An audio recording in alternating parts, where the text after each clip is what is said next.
Kwanza takuwa na kutaarifu kuhusiana na taarifa mbalimbali. Karibu, jina langu ni Hadia Mwasiwa. Naam, tuanze na taarifa hii ambapo hali ya utulivu inazidi kushuhudiwa katika mji mkuu nchini Tanzania, ikiwa ni baada ya waandamanaji na maandamano kwa jumla na vile mauaji yaliyoshuhudiwa baada ya uchaguzi mkuu wiki iliyopita. Amri ya kutotoka nje iliyokuwa imewekwa wiki jana sasa imeondolewa, huku mtandao ya kijamii ikiendelea kurejeshwa kwa awamu.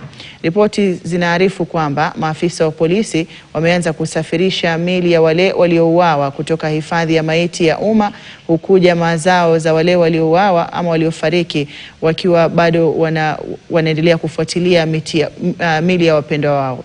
Duru za kuaminika pia zinaarifu kuwa vyama vya upinzani vimekataa kushiriki mazungumzo ya kutafuta suluhu kuhusu mzozo ulioibuka kabla na baada ya uchaguzi katika nchi hii.